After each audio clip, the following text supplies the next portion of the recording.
그러니까 말코쌤입니다.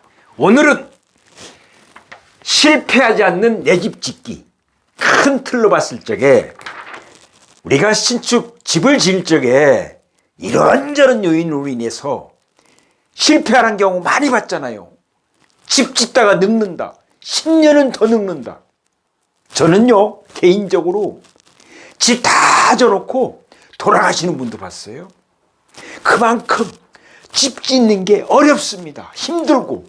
그래서 실패하지 않는 내 집 짓기를 큰 틀로 놓고 어떻게 하면은 하자가 발생하지 않고 원만하게 완벽한 집을 지을 수는 없습니다. 그러나 최대한도로 하자 없이 집을 지어서 잘 살아갈 수 있는 터전을 마련할까, 이런 제목으로 계속해서 시리즈로 만들어서 올려드리겠습니다. 오늘은 신축을 할 적에 건축주가 반드시 챙겨야 할 것 중에서 상당히 중요하다고 생각하는 것 3가지만 먼저 말씀을 드리고자 합니다.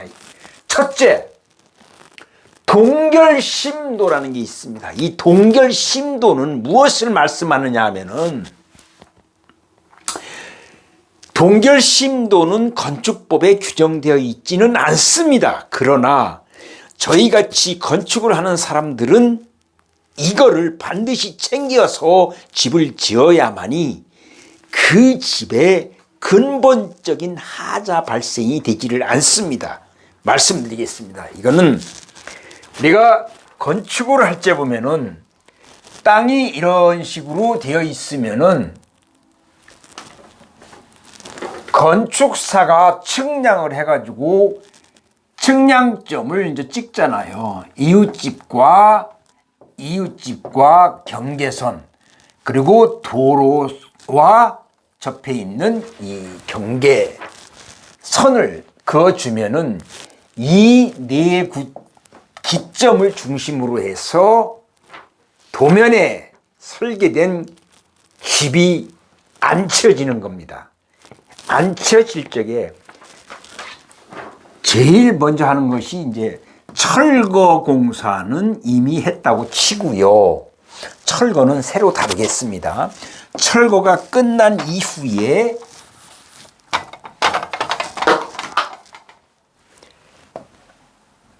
바닥이 정리가 되면은 GS가 이렇게 되어 있으면은 땅이 이 정도로 이제 팠을 거 아닙니까? 이렇게.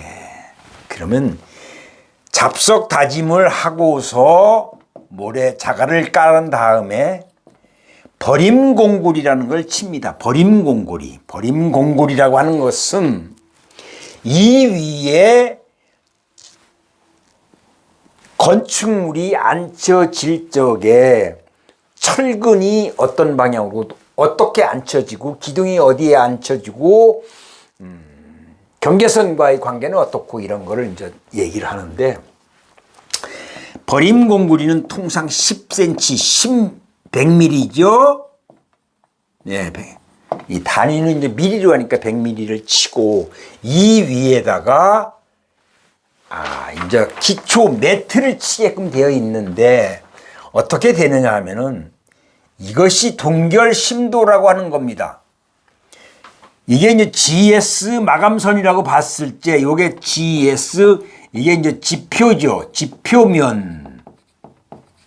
그러면 마감선이 10cm 정도를 남겨놓고서 통상 매트를 치는데, 요 매트를 치는 간격, 이 두께가 적게는 40cm부터 많게는 50cm, 60, 70 뭐 위로 올라가죠. 이제 건축물이 이제 높이가 층수가 높다 보면은 이렇게 해서 되는데, 동결심도는 무엇을 얘기하냐면 80cm 이상, 요게 이제 80전 800mm 이상으로 이런 식으로 땅을 파줘 가지고 요거는 매트가 쳐지는 부분입니다. 매트.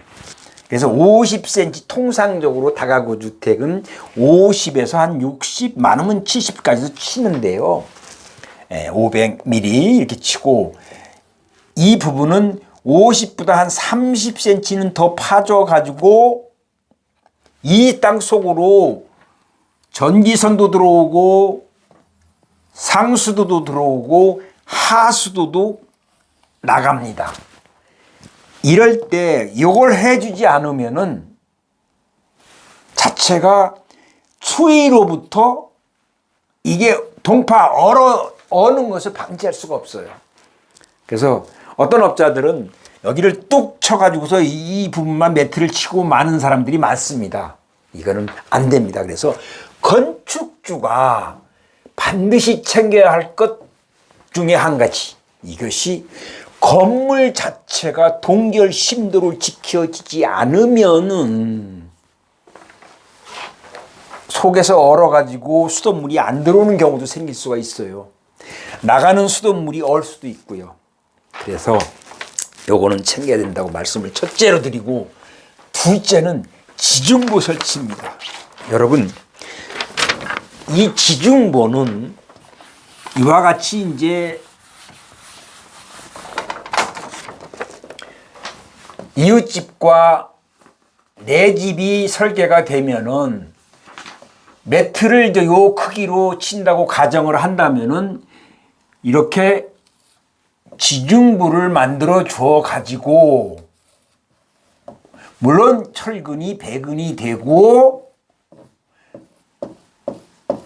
상부근 하부근이 이제 배근이 돼서 콘크리트를 붓고 속에 PVC 파이프 하수 관계, 그다음에 전기가 들어오고 이게 다 필의 설비까지 다 일체 이제 이 속으로 매트 속으로 들어가죠.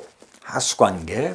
그러면은 지중보라고 하는 것은 무엇을 얘기하냐면 매트 속, 즉 땅 속으로 묻혀 있는 보하리를 말하는 겁니다.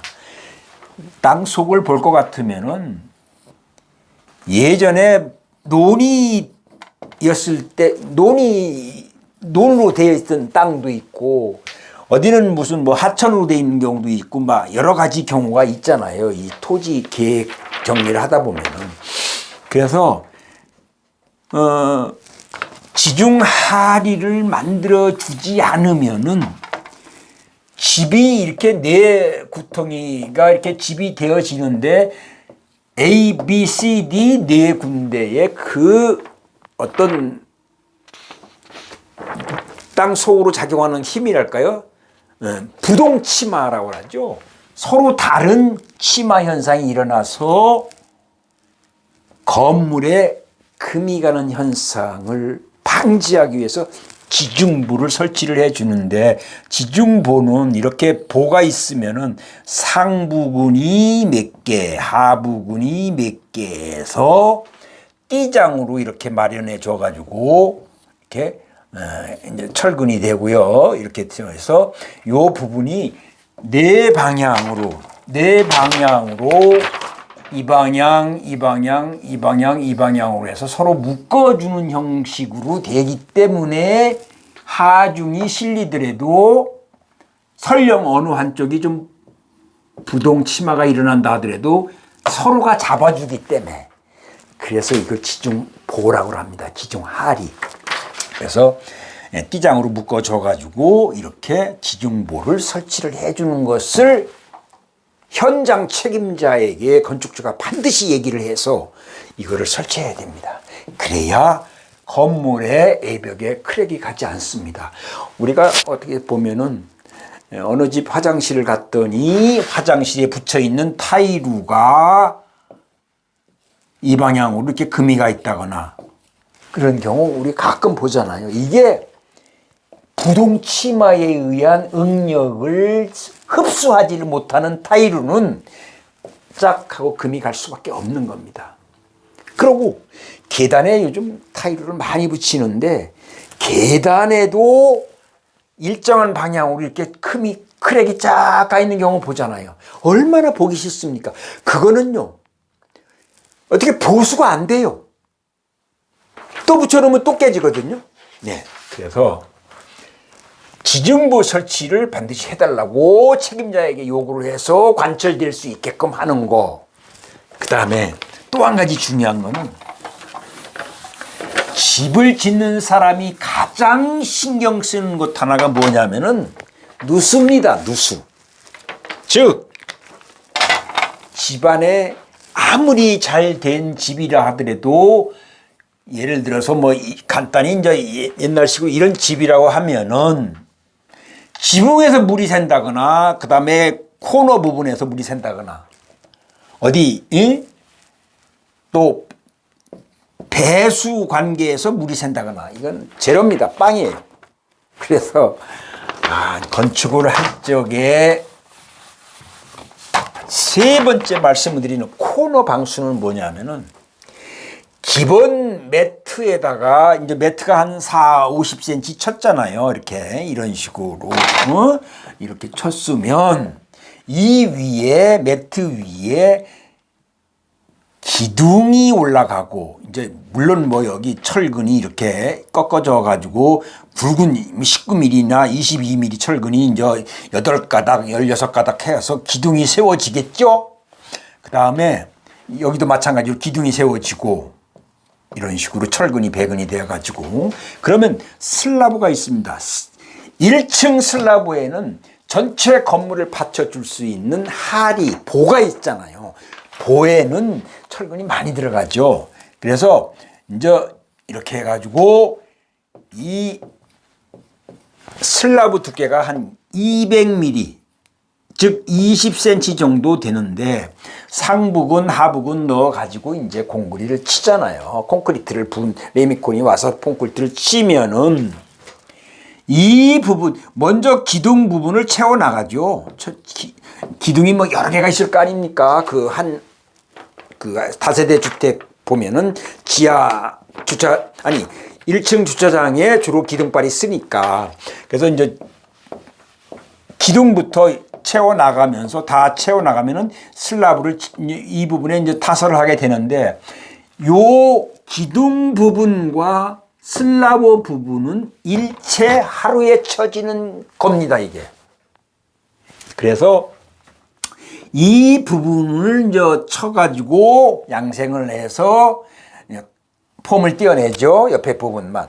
이 천장에 있는 부분 떼어내면 안 되죠. 서포트가 이제 이렇게 받치고 있죠. 이렇게. 이거는 건물이 다 지을 때까지도 떼면 안 됩니다. 최종적으로 나중에 약 1개월 이상 양생이 된 후에 가서 띄게 돼 있어요. 이 부분은. 그러나 옆에 부분은 이제 한 2, 3mm면 떼죠. 양생을. 그래서 다시 기둥이 올라가고 여기도 기둥이 올라가서 슬라브가 또 쳐져서 되는데 물론 철근이 이제 올라가고 있죠. 철근이 들어가죠. 상부근 하부근 해서 이제 철근이 들어가고 이 부분이 콘크리트를 쳐지게 되면 요 부분과 요 부분은 하루에 일시적으로 쳐지는 겁니다. 그러면 하나가 되죠. 이거하고 이거는. 그러면 요 부분은 어저께 쳤단 말이에요. 요 부분까지는. 요 부분 빨간색은. 그 다음에 요 검은색으로 되어 있는 이거는 이제 오늘 쳤고 그러면 오늘 친 거와 어저께 친 거하고는 따로따로 놀겠죠. 그러면 이 부분 요 코너 부분은 물이 통과를 합니다. 이렇게 콘크리트를 부어놓은 자체는 스펀지라고 보면 돼요. 물이 흡수를 해가지고 이쪽에서 이쪽 물이 이쪽으로 나갑니다. 그래서 요 코너 부분 방수를 철저하게 해주라. 이 부분은 여러 군데가 있죠. 주차장에도 이 부분이 있고 그 다음에 1층 현관에는 요 매트를 친 요 동결 심도를 하기 위해서 매트를 친 이 부분도 방수를 해줘서 현관에 돌로 통상 마감을 하는데 돌이 젖지 않게끔 우리가 어느 집에 가보면은 현관에 들어가는데 돌이 물이 이렇게 젖어 있는지 많이 봅니다. 그거는 이 부분 방수를 안 해줬기 때문에 모세 혈관에 의해서 현관까지 물이 올라온 거예요. 1층 현관 들어가는 입구 돌 마감 30mm 돌을 마감을 하는데 그 돌이 밑에 물이 있으면 젖어버려 가지고 물기가 있는 돌이 돼버려요. 얼마나 보기 싫습니까? 그래서 요 부분 방수도 일종의 요 코너 방수하고 같은 개념이죠. 물을 차단을 시켜줘야 요게 이제 GS 이게 지표면이잖아요. 그래서 요 코너 방수를 해줘라. 그래야만이 요 코너 방수가 해당되는 데는 여러 군데죠. 여기 이제 벽돌을 쌓던 드라이비트를 하던 징크 판넬을 붙이던 어떻든 마감을 해야 할 거 아닙니까? 외부에도 화강암 돌을 붙인다거나 마감을 해야 되니까 여기도 마찬가지로 요 코너 부분은 반드시 방수를 해줘서 몰탈 방수입니다. 액방.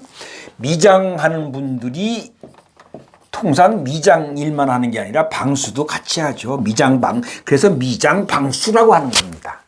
그래서 이분들이 다 챙겨서 하겠지만은 건축주가 일일이 쫓아다니면서 하나하나 챙겨가지고 이 부분이 안 됐습니다. 이 부분 하세요. 이 부분 안 됐습니다. 이걸 챙겨줘야 돼요.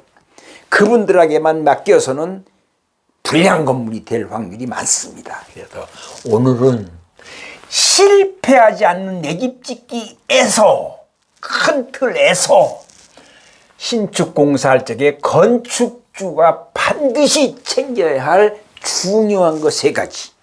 첫째, 동결심도 80cm 이상 동결심도를 챙겨라.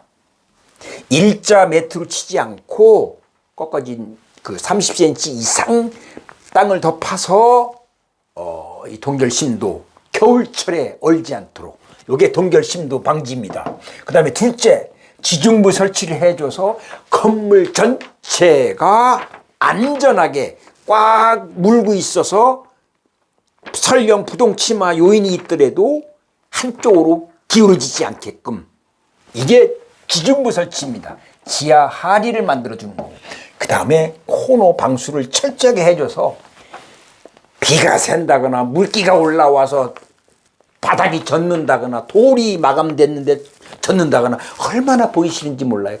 잡을 길이 없어요. 이 부분을 파서 방수를 다시 해주기 전에는. 그래서 요 세 가지, 요거는 반드시 건축주가 챙겨야 할 거, 우선 챙겨야 할 거를 제가 말씀을 드렸습니다. 이거는 제가 10여 채 정도 집을 진 결과 문제가 있는 경우를 발견할 때가 많거든요. 그래서 이건 그런 결과치입니다. 그래서 실패하지 않는 내 집 짓기 편에서 이 큰 틀에서 오늘은 건축주가 꼭 챙겨야 할 세 가지, 쫓아다니면서 챙겨야 할 거를 말씀을 드렸습니다. 오늘은 여기까지 하겠습니다. 대단히 고맙습니다. 정보가 좋으셨다면 구독, 좋아요 눌러주시기 바랍니다. 고맙습니다.